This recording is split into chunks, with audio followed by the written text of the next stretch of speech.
台风却出现了跟强台才可能一样的暴雨，这是首尔跟南台湾的经验。另外呢，台风登陆到过去很少曾经有过台风的地方，例如山东跟大连，还有森林野火。森林野火在加州已经是常态，在雅典，在很多地区都是如此。可是这一次是来到了德国的柏林外围地区，在柏林的外围地区还有很多2次世界大战的时候，当时一些废弃的武器并没有完全的被清除，这一场的森林大火变成格外的危险。已经不只是疲于奔命，德国消防队在这个夏天面对森林里的遍地野火，显然束手无策。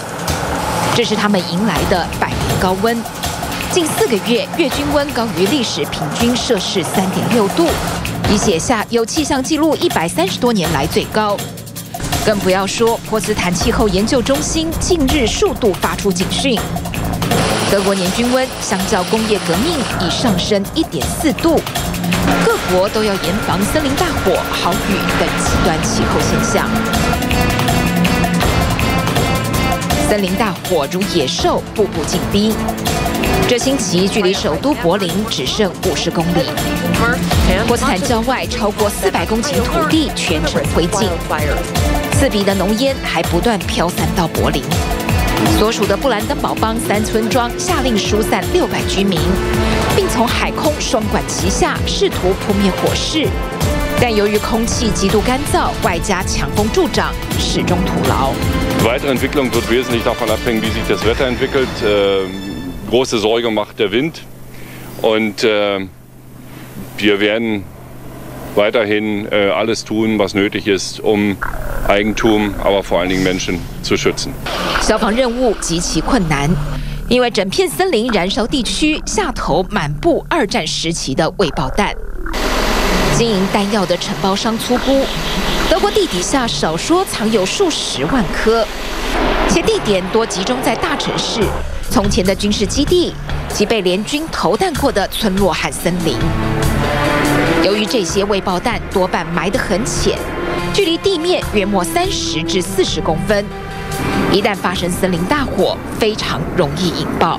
Also wir haben schon einige große Waldbrände hier in der Region gehabt. Wir sind ja auch nicht weit von dem Bereich um Jüterbock und dem großen Schießplatz. Da hat man schon ein bisschen Erfahrung, aber in dieser Dimension, wo es sich sozusagen zwischen den Ortschaften bewegt und fast in die Ortschaften hinein, haben wir sowas noch nicht gehabt und so eine Evakuierungsmaßnahme.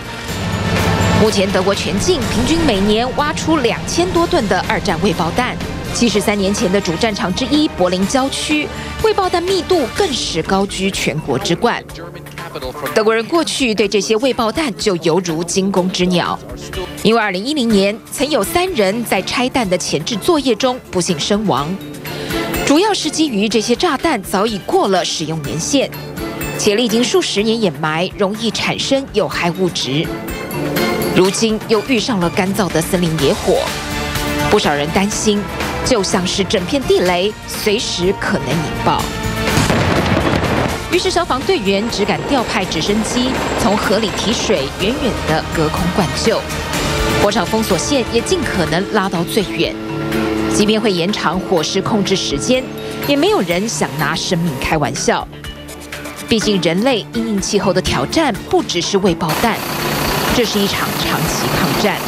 美国加州自然资源局最新公布的气候评估报告就称，不止德国，未来数10年，加州气候变化也会比过去认为的更致命、更具破坏性。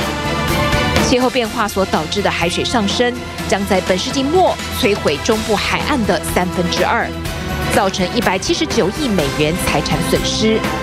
同时警告，如果温室气体继续增加，未来加州的野火面积可能会增加77%，末日威胁已近在眼前。